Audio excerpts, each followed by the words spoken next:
Bismillahirrahmanirrahim. Assalamualaikum warahmatullahi wabarakatuh. Alhamdulillahirabbil alamin. Lahul mulku wa lahul fadlu wa lahul thana'ul hasan.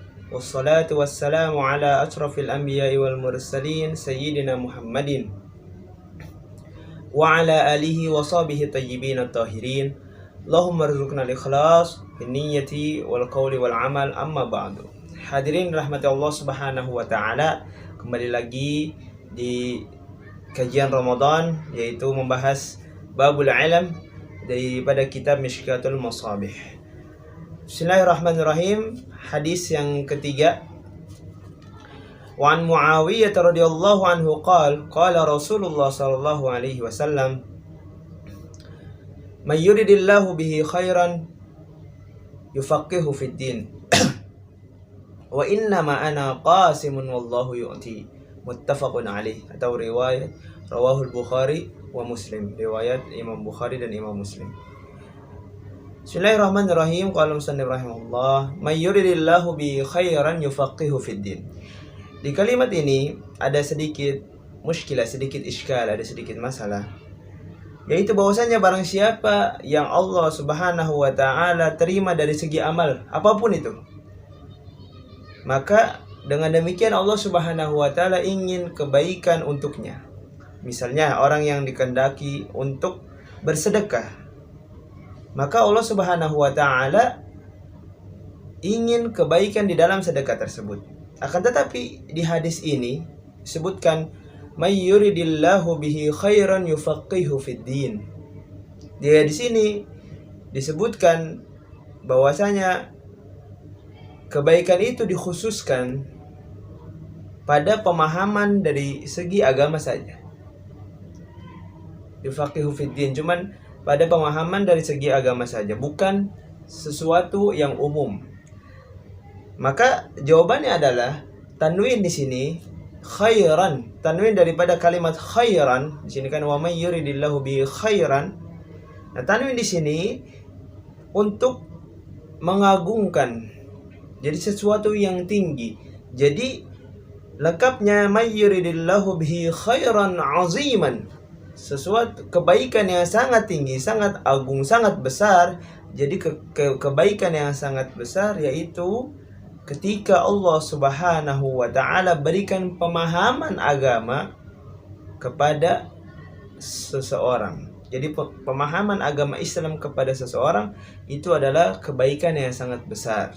Jadi tanwin daripada kata khairan itu menandakan untuk keagungan. Jadi keta'ziman, ketinggian, sesuatu yang sangat besar, yang sangat agung. Jadi seperti itu maksud daripada may yuridillahu bi khairan yufaqihu fid din, diberikan pemahaman dalam ilmu agama Islam. Wa innama ana qasim, kata Rasulullah sallallahu alaihi wasallam, wallahu yu'ti. Rasulullah sallallahu alaihi wasallam mengatakan bahwasanya saya pembagi ilmu, yang membagi, qasim, fa'il daripada qasama yaqsim, yang membagi ilmu, dan Allah Subhanahu wa taala yang memberikan. Nah, setelah kalimat Allahu yu'ti, maf'ul bih di sini, maf'ul bihnya tidak disebutkan. Maka di situ ada dua kemungkinan. Semisalnya maf'ulnya di situ ilm adalah ilmu, maka maksud daripada kalimat wa innama ana qasimun wallahu yu'ti, Allah Subhanahu wa taala memberi ilmu kepada Nabi Muhammad sallallahu alaihi wasallam, dan Nabi Muhammad sallallahu alaihi wasallam yang membagikannya kepada umatnya. Sedangkan kalau misalnya maf'ulnya di sini adalah al-fahmu, pemahaman, maka Nabi Muhammad sallallahu alaihi wasallam membagikan ilmu kepada umatnya, dan Allah Subhanahu wa taala yang memberikan pemahaman, sehingga ada seseorang yang lebih faham daripada orang lainnya. Itu adalah pemberian dari Allah Subhanahu wa taala. Ini yang disebut Allah Subhanahu wa taala yu'ti, memberi. Karena maf'ulnya tidak ada, jadi ada kemungkinan jikalau maf'ulnya itu ilm, dan juga ada kemungkinan maf'ulnya adalah pemahaman. Dan hadis ini dikhususkan untuk ilmu. Jadi para ahli hadis meriwayatkan hadis ini di bab ilmu.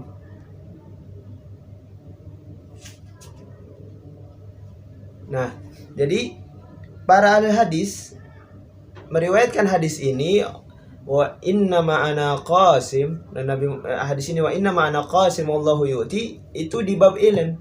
Tapi para ahli bid'ah itu memukul rata hadis ini di semua nikmat. Jadi nikmat yang diberikan kepada kita, baik duniawi ataupun ukhrawi, ini pemahaman yang salah jikalau hadis ini diartikan sebagai untuk semuanya. Akan tetapi pemahaman yang benar, hadis ini khusus untuk ilmu, tidak untuk semua nikmat yang diberikan kepada kita. Jadi seperti itu. Jadi harus kita fahami bahwasanya jikalau ada orang yang mengatakan innama ana qasim wallahu yu'ti, itu untuk semua nikmat yang diberikan kepada kita, nikmat duniawi dan ukhrawi, maka itu pemahaman yang salah. Yang benar, ini hadis khusus yang diberikan untuk ilmu saja. Kita lanjut ke hadis yang keempat. Wa an Abi Hurairah radhiyallahu anhu qala Rasulullah sallallahu alaihi wasallam, an-nasu ma'adin كمعادن الذهب والفضة خيارهم في الجاهلية خيارهم في الإسلام إذا فقهوا. رواه مسلم. Hadis riwayat Imam Muslim. An-nasu ma'adin kama'adin adh-dhahab wal fiddah.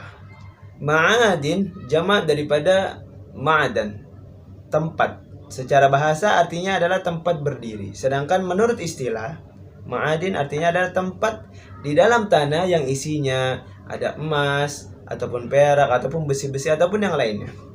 Nah, di dalam hadis ini Rasulullah Shallallahu Alaihi Wasallam menyamakan manusia selayaknya ma'adin, tempat yang di dalam tanah yang isinya ada emas, ada perak, ada besi-besi dan ada yang lainnya. Nah, manusia disamakan dengan ma'adin. Persamaannya, penyebabnya adalah sebagaimana ma'adin memiliki banyak sifat yang berbeda-beda. Emas memiliki sifat yang berbeda dengan perak, ataupun perak juga memiliki sifat yang berbeda dengan besi. Begitupun manusia memiliki sifat-sifat yang berbeda. Ada yang pemarah, ada yang pemalu, ada yang pemberani, ada yang pengecut. Nah, seperti halnya ma'adin, manusia juga memiliki sifat-sifat yang berbeda. Akan tetapi setelah itu Rasulullah Shallallahu Alaihi Wasallam bersabda, kama'adinidz dzahab wal fiddah, seperti ma'adin yaitu zahab dan fiddah, dita'yin lagi. Pertama disebutkan ma'adin secara umum, lalu dita'yin seperti emas dan juga perak. Lalu mengapa dita'yin lagi? Sebab penta'yinan, sebab pengkhususan manusia seperti emas dan perak, sekiranya ada 5 sebab. Yang pertama, emas dan perak semakin lama dileburkan di dalam api, semakin bersih juga. Dan begitupun manusia semakin lama, semakin sering ia bermujahadah, melakukan banyak ibadah kepada Allah Subhanahu wa taala, maka semakin tinggi juga derajat manusia tersebut. Ini perumpamaan yang pertama. Lalu perumpamaan yang kedua, emas dan perak ketika dikeluarkan dari tanah, banyak kotoran-kotoran yang ada di dalamnya. Lalu ketika dileburkan di dalam api, maka jadilah bersih dan mahal. Begitupun manusia, setiap kali berusaha dalam beribadah, setiap kali berusaha bertobat, membersihkan hatinya daripada maksiat, membersihkan hatinya daripada hal-hal yang tidak diridai oleh Allah, maka Allah Subhanahu wa taala akan angkat derajatnya dan akan mahal nilainya menurut Allah Subhanahu wa taala. Lalu yang ketiga, penyamaan manusia dengan emas dan perak. Emas dan perak adalah harta yang paling mahal di dunia ini, emas dan perak. Dan manusia adalah makhluk yang paling mulia di dunia ini. Lalu perumpamaan yang keempat, emas dan perak sebagai alat jual beli barang di dunia. Jadi barang bisa berharga di dunia ini dengan emas dan perak. Dan manusia itu yang membuat dunia ini berharga. Dunia ini punya maksud, dunia ini punya makna jikalau ada manusia di dalamnya. Bayangkan saja misalnya ada istana yang tidak ada penghuninya, tidak ada manusia di dalamnya, tidak ada penghuni, maka istana tersebut tidak hidup, tidak bermakna, tidak ada harganya. Lalu yang kelima, emas dan perak dijadikan perhiasan oleh wanita, berhias dengan emas dan perak. Begitu manusia adalah perhiasan bagi dunia. Manusia adalah perhiasan bagi alam semesta ini, bagi dunia. Jadi perhiasan tempat itu adalah yang menempatinya.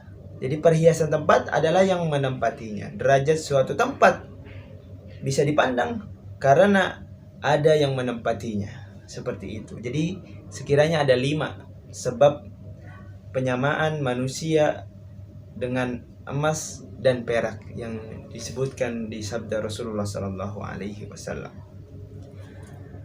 Khiyaruhum fil jahiliyati khiyaruhum fil Islam. Maknanya barang siapa yang memiliki kelebihan di dalam sifat apapun sebelum dia masuk ke dalam Islam, seperti perkasa, maka ketika dia masuk ke dalam Islam, dia masih memiliki kelebihan tersebut, tapi dengan syarat faham ilmu agama. Misalnya orang yang nasabnya tinggi, ketika dia belum masuk ke dalam Islam, nasab dia tinggi. Nah, lalu ketika ia masuk ke dalam Islam, ia belajar agama, faham ilmu agama dengan pemahaman yang benar, yang sesuai yang diajarkan Rasulullah sallallahu alaihi wasallam, maka nasabnya yang tinggi itu tetap ada ketika ia masuk ke dalam Islam. Lalu dengan dia paham agama, derajatnya juga semakin tinggi. Seperti itu misal daripada khiyaruhum fil jahiliyati khiyaruhum fil Islam. Akan tetapi semisalnya orang itu tidak faham agama, walaupun nasabnya tinggi, kalau dia tidak faham agama, maka tidak ada nilainya sama sekali. Na'udzubillahi min dzalik. Dalam kata mutiara disebutkan nasab yang rendah, kalau dia faham akan agama, itu lebih tinggi derajatnya daripada nasabnya yang tinggi tapi tidak paham ilmu agama sama sekali. Maka intinya sifat yang ada pada diri manusia sebelum adanya agama Islam, sifat tersebut tetap mulia ketika ia masuk ke dalam agama Islam, dengan syarat ia faham tentang ilmu agama Islam dengan sebaik-baiknya pemahaman. Ini hadis keempat yang penjelasannya seperti ini kurang lebih, insyaallah. Lalu kita bahas hadis kelima.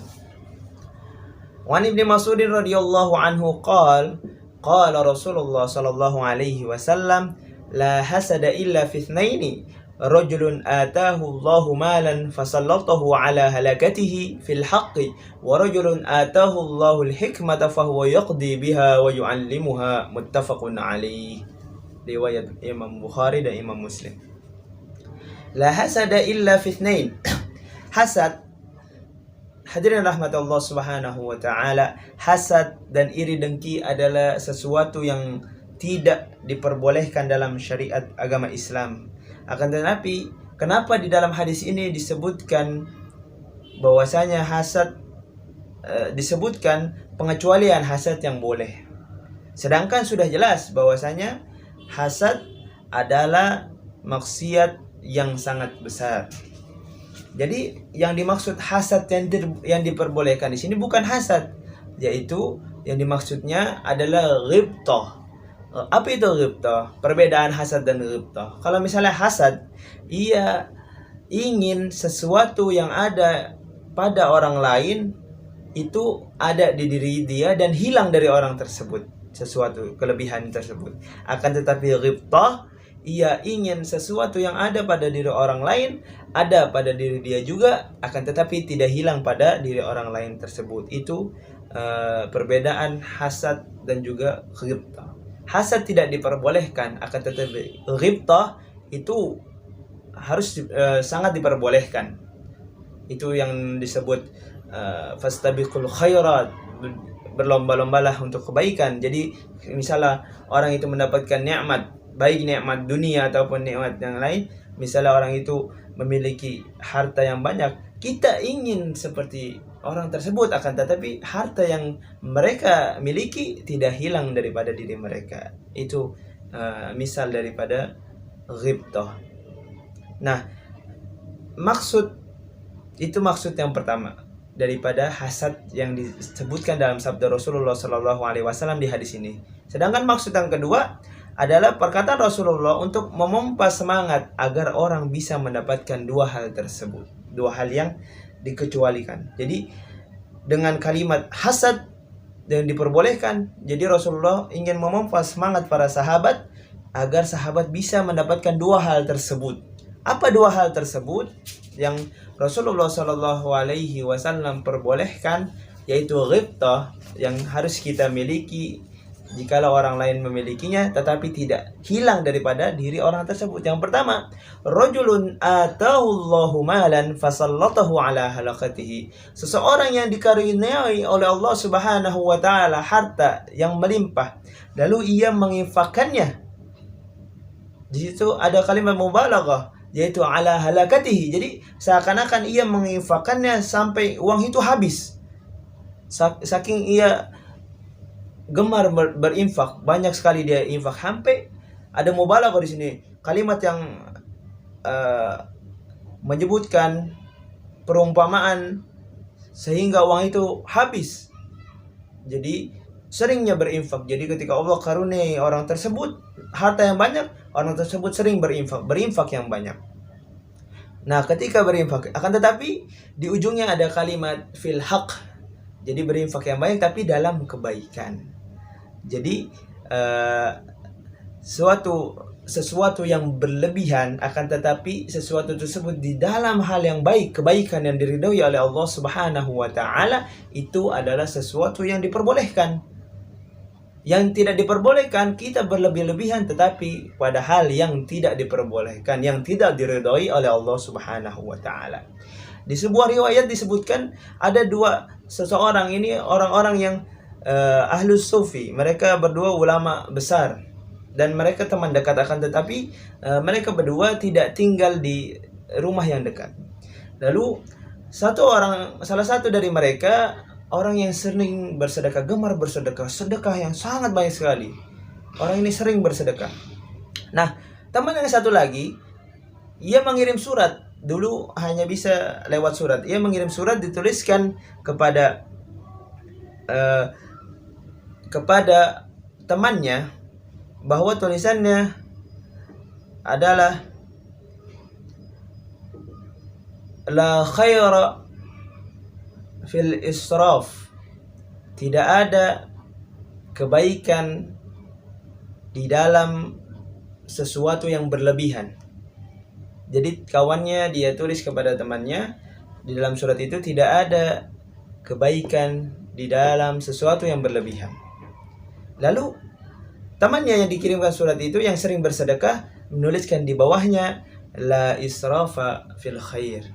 Tidak ada berlebih-lebihan di dalam kebaikan. Jadi kebaikan mau kita lakukan sebanyak apapun, itu tetaplah kebaikan, dan itu yang disebutkan dalam fastabiqul khairat. Jadi berlomba-lomba dalam kebaikan. Itu adalah contoh yang ghibtah yang dianjurkan oleh Rasulullah SAW. Ketika ada orang yang ketika Allah Subhanahu wa taala karuniai harta yang banyak, lalu ia gemar bersedekah dengan banyak, itu orang tersebut kita harus bisa sama memiliki sifat yang seperti orang tersebut. Tanpa sifat itu hilang daripada orang tersebut, kita harus memiliki sifat tersebut.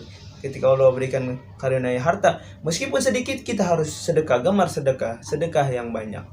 Seperti itu. Lalu yang kedua, rajulun atahullahul hikmah fahuwa yaqdi biha wa yu'allimuha. Seseorang yang dikaruniai oleh Allah Subhanahu wa taala hikmah, al-hikmah adalah ilmu. Seseorang jikalau Allah Subhanahu wa taala karuniai ilmu yang banyak, ilmu yang bermanfaat kepada dirinya, ia mengamalkan ilmu tersebut dan juga ia mengajarkan kepada orang lain. Jadi ketika orang mendapatkan ilmu walaupun sedikit, amalkan dan ajarkan kepada orang lain. Biar tidak dirinya saja yang mendapatkan pahala atau mendapatkan kebaikan daripada ilmu yang ia miliki, akan tetapi orang lain juga bisa memilikinya dan bisa mengamalkannya agar bisa juga menjadikan sedekah jariyah bagi dirinya. Ini adalah dua hasad atau dua ghibtah yang harus kita miliki jikalau orang lain memilikinya, tanpa sifat ini hilang daripada orang tersebut. Jadi ini adalah 3 hadis yang sudah kita baca hari ini. Alhamdulillah. Insyaallah kita lanjut besok dan insyaallah kita teruskan sampai akhir bulan Ramadan insyaallah. Semoga bermanfaat. Wassalamualaikum warahmatullahi wabarakatuh.